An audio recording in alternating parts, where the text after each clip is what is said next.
Hello, my name is Connor O'Keefe. I'm a trans man, and in this video I'm going to answer 50 questions you may have for me as a trans person as rapid fire as possible. Keep in mind while you're watching this that a lot of these questions are very inappropriate to ask a trans person, and that's part of the reason I'm attempting to answer them myself in a video form to hopefully satisfy your curiosity, because I'm generally a very open person and don't mind being asked very invasive and personal questions, but that doesn't mean other trans people are the same way. So with that, let's get started. Sexuality and gender are actually two very different things. I identify as a man, making me transgender, but in terms of sexuality, I'm actually pansexual, so I'm kind of attracted to everybody, and that doesn't really have anything to do with my gender or how I see myself. A person doesn't really decide to become trans, but I realized I was trans around the age of 12. I have two answers to this question. The first is that I've always kind of known from a very young age there were a lot of signs for me that I might have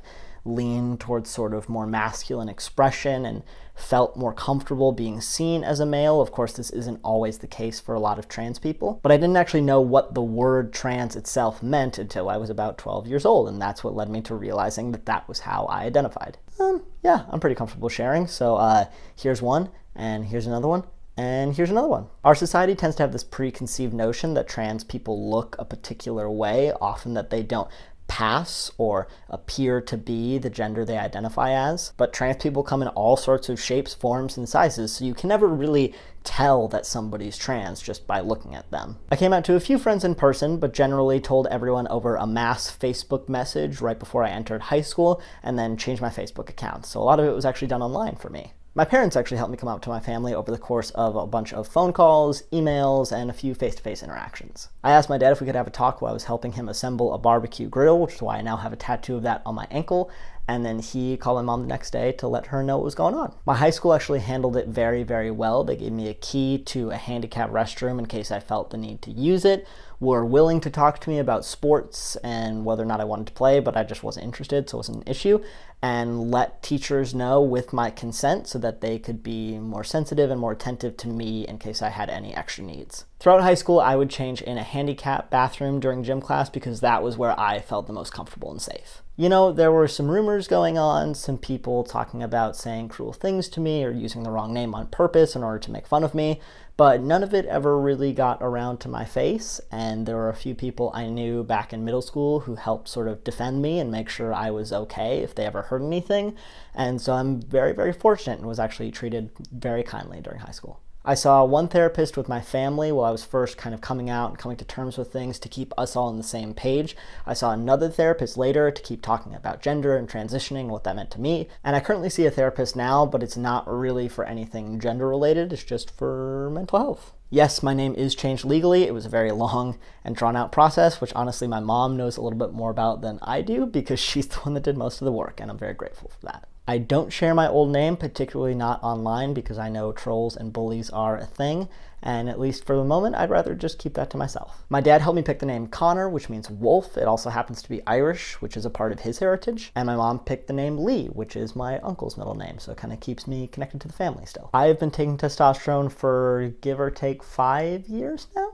I administer my T through a shot, which I give to myself once every 2 weeks. It's just in the muscle in the leg, so it's pretty easy to do. Changes do happen very gradually because it really is kind of like going through second puberty, but I distinctly remember about 6 to 8 months in, somebody saying they noticed my voice dropping, and that's when I also started picking up on changes. Well, before T, my voice used to sound something a little bit like... Before I get started, my name's Connor. Facial hair really does depend on your genetics, and unfortunately I have Irish heritage, so everything that comes in for me is very blonde and patchy, but you can see I do have just a little bit of beard scruff going on. Going on T will more often than not actually stunt your growth, but I think because I was working out quite a bit as I was taking testosterone, I actually got about an inch or two taller. I definitely wouldn't say I got angrier after taking T. In fact, I'd say my emotions leveled off a little bit more and I got a little bit calmer. But part of that might also be due to maturity or the fact that I was just happy to be living in my own self for the first time. You do grow muscles faster, but that's only if you're working out. If not, your appetite's just gonna get higher and you're gonna eat more and then you're gonna gain weight. So it all depends on how you take care of yourself and the actions you take along with taking testosterone. testosterone. Some of the changes are permanent while some are not. You can always do a quick Google search and you'll find lists that dictate which one is which. I've noticed since I've been exercising more often, shots do tend to hurt a little bit more often just because there's less fat on my legs, but half the time I don't even feel them. You can take T via patches and gels, which I know are more expensive and you have to do more often, but for anybody who's very averse to shots, that is an option that's available. Well,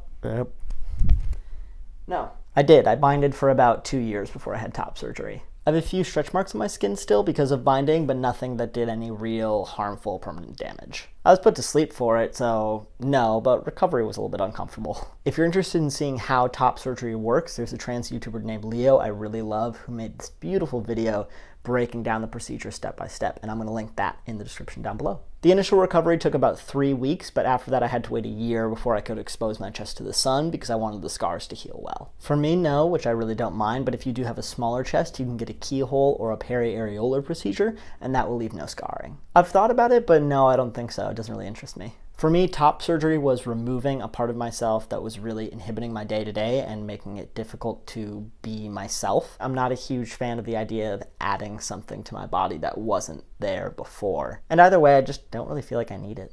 Because I'm not actively pursuing it, I don't really know all that much about bottom surgery, but there's a ton of different websites you can go to learn more, and I'll put some links down below for you too. Technically, I believe I could, although it's very uncommon for trans men, but it's not something I want to do. You know, I think you'd be kind of surprised. The reason a lot of people struggle with understanding trans stuff so much is because there have been so many societal influences that have told them that it's not possible and that it's wrong. But for kids, I mean, anything's a possibility. Everything's open. And so something like being trans is pretty simple for them. Yes, I do. I definitely want to be a dad. I'm super open about the fact that I'm trans, and pretty much everybody I've dated I've been friends with for a while before we were romantically interested in each other. So it's just never been an issue. For online dating, I just make sure to put that I'm trans in my profile because then I know people who are coming to me and interested in me already know that ahead of time, and it's just not a conversation we need to have. And I also have a tendency to date queer people. Not really. I've had a few weird and gross comments and questions on Tinder every now and then, but nothing that was enough to really bother me. Yes, they definitely do, and it's never been an issue, which is great. I identify as pansexual, so gender identity is not really a barrier for me when it comes to sex. I always tell people if you need to ask that question, there's probably something in your own sex life that you're doing wrong. To be blunt, I call what I have down there my dick. I use the men's room. No, I can't say I will. I'm happy this way. Also no, although I can say my understanding of male and female privilege has definitely grown quite a bit as a trans person. I think that's a perspective I would not have had if I hadn't been assigned female at birth. I use he, him, his pronouns. Thank you for asking. Whew, and there you go.